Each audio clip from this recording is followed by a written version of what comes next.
maybe, like, how would they feel if, a Muslim group or something just pulled up next to them and started, scrapping their stuff? Where does it stop? It's not on. I can pack up. Leave us alone. Okay, I might need to call a friend to get some support before we get into this, so just hang on a sec. Hello? Whoop, I gotta press a button first. Here you go. Oh yes, I'm connected. Hello, is this my therapist? Yeah, is it safe? Is it safe to continue with telling these people what's going on with my writer's journey and my authentic voice? Okay, yeah, sure. I'll do that. I'll see how we go. All right. Yeah. Okay. Thanks. I'll talk to you next Monday. Okay. Bye. All right. So apparently, it's okay to talk about this stuff. Surprise, surprise. Okay. Prepare yourself.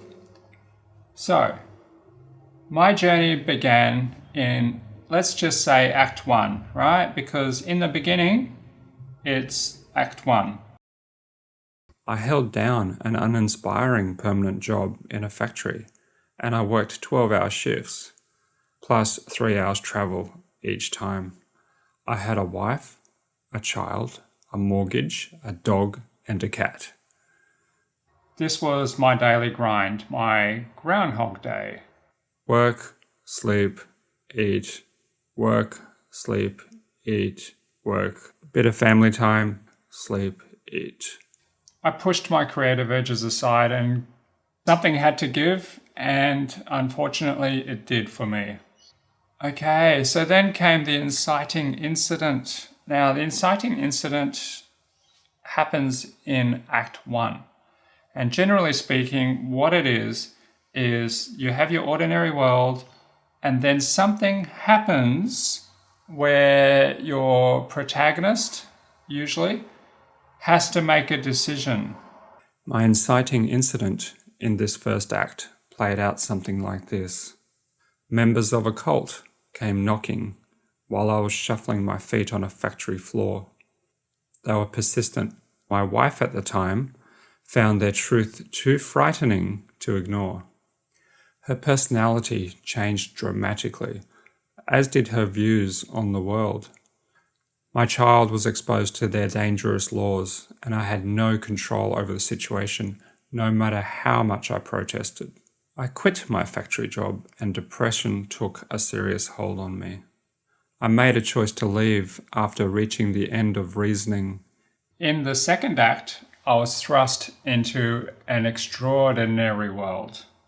My life experiences became even more surreal, such as being struck by lightning and having a near-death experience in my new home, during which I floated through a galaxy without judgment.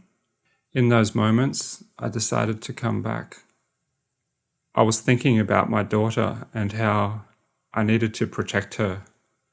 I was thrust back into my dense human body to finish my journey. A lengthy divorce process continued, but I somehow gained a creative outlet. I wrote my first novel under a pseudonym, and it sold in retail stores. I wrote more manuscripts and began to develop a distinctive style with raw psychological themes. I didn't know it at the time, but I was beginning to find my writer's voice. It was at this point that I thought maybe I could write screenplays. I was still emotionally vulnerable, and that led to a toxic relationship with another lady. All my creative and emotional progress was now floating into a ridge. It took all my strength, emotionally, physically, psychologically, and financially, to get out of that relationship. However, there was a midpoint reversal during the end of these times. Ever so slowly, I emerged from my self-loathing and made room for a new, healthy relationship to flourish. Claire, my forever wife, had a deep and meaningful with me. She highlighted the value of all my experiences, the good, the bad, and of course the ugly. I saw my creative future unfold and enrolled in a film degree at a Byron Bay university. My intention was to learn screenwriting and apply it to my literature.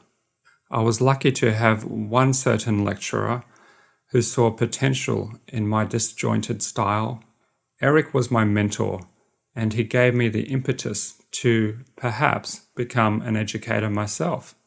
Meanwhile, in the excitement of film school, I thought my short films were so hot, but of course, that was all in my mind. I needed to separate my ego and apply critical feedback into my work. Our film production business began during my education. I entered writing and filming competitions, earning cash prizes while studying. Yeah, it's me. Yeah, I'm doing it now. Is it safe to continue? Do you think I'll be all right? Yeah, I feel good. It's just, I can just reflect on it now. It's all good. Well, it's not good, but you know what I mean. It's never good. Yeah, I'm fine. Yeah. Oh, look, you've taught me so much, get that energy and write it down and all that sort of stuff. Yeah, I'm all good. I'd like to share my information. Is that all right? Not too much? Okay. Oh, I appreciate that. All right. That's a car. Yeah. No problem. All right. Thanks. Bye.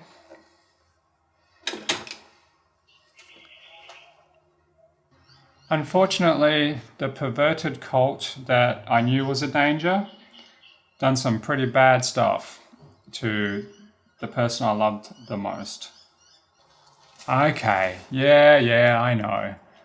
That was a bit heavy, and it was a blend of bittersweet. But everyone goes through stuff. And your life has many subplots that are equally important to you, and maybe your target audience as well. We all have a story beyond the page, a history of joy, pain, and quite often it can complement the themes of our work. We've seen authors and filmmakers do this before, and it's nothing new. We are a living emotional force tapping into the subconscious of our experiences.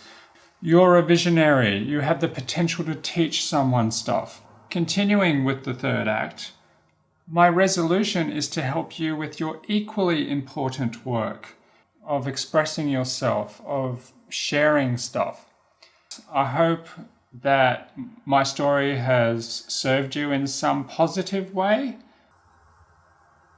Did he fall? Oh, he fell. When did he fall? I didn't see you fall. When did you fall?